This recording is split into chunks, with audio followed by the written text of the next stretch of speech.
Close your eyes and think of the last time you were really, really angry.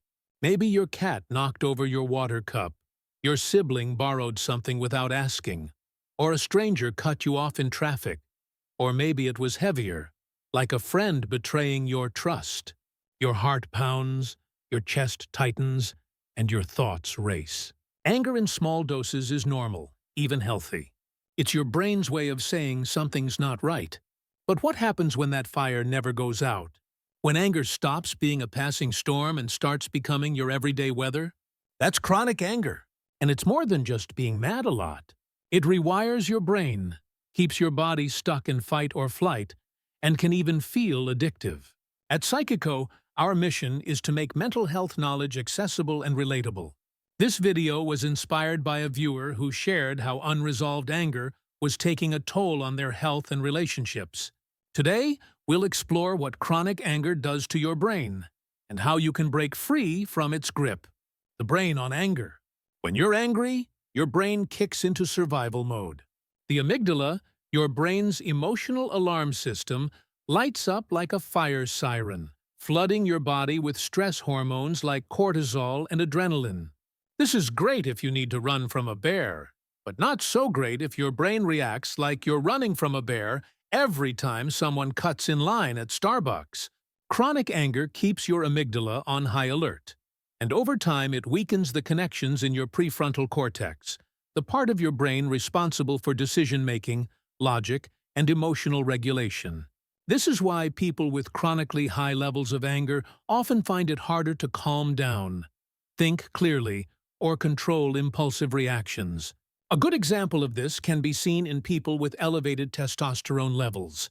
Research shows that when testosterone is high, it can dampen prefrontal cortex function, making it more difficult to regulate emotional responses like anger, creating a feedback loop where the emotion drives the reaction and the brain struggles to step in and break the cycle.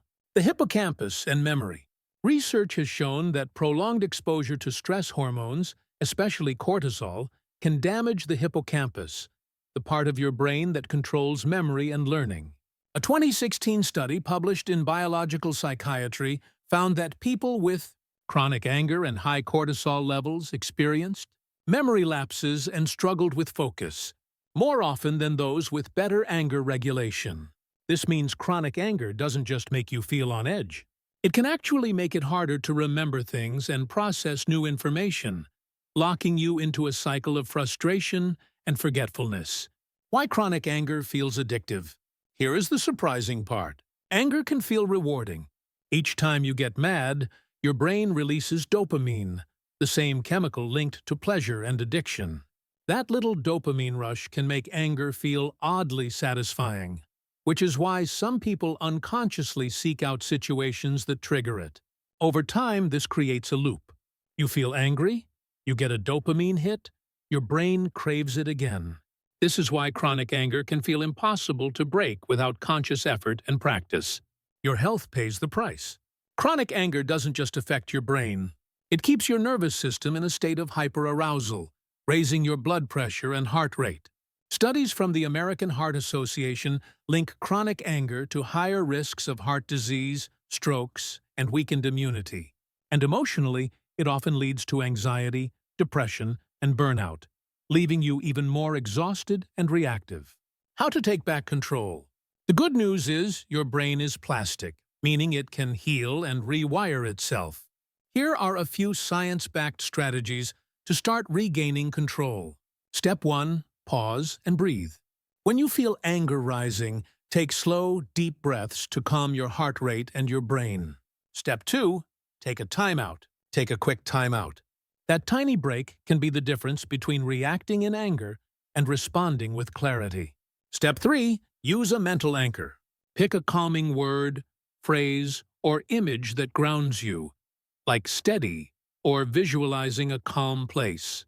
Repeating it helps your nervous system shift from fight or flight to rest and repair. Step 4. Trigger your body's reset.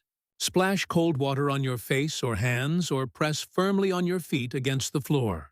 These small sensory actions stimulate your vagus nerve and signal your brain that you are safe. Step 5. Channel your anger into action. Don't let anger sit and simmer. Turn it into energy you can use. Go for a run, hit the gym, or do something creative like writing, drawing, or even rearranging your space. Those were some short-term actions. Here are some long-term actions. 1. Explore what's really behind your anger. Anger is rarely about the surface issue.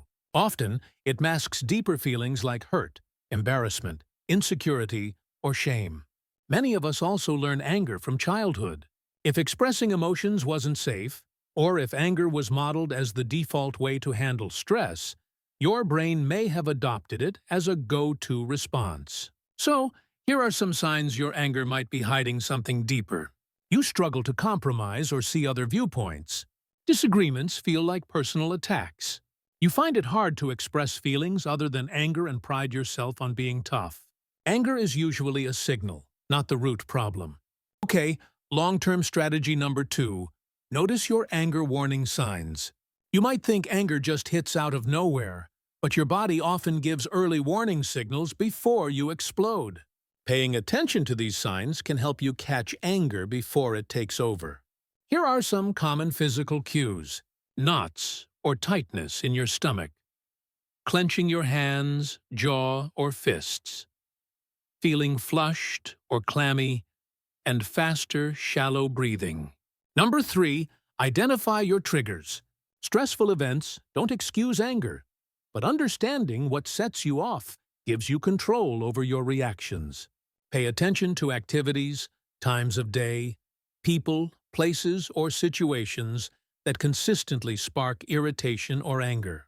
Maybe certain friends push your buttons, or small daily frustrations like slow service, long lines, or unexpected delays leave you on edge.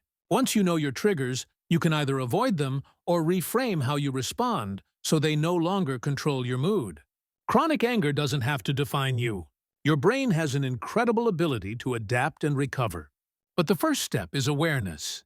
By understanding what's really happening inside your brain, you can start building healthier patterns that lead to peace, resilience, and better control over your emotions. So, what about you? Have you noticed anger affecting your thoughts, your memory, or even your relationships? Share your story in the comments. You never know who you might help by speaking up.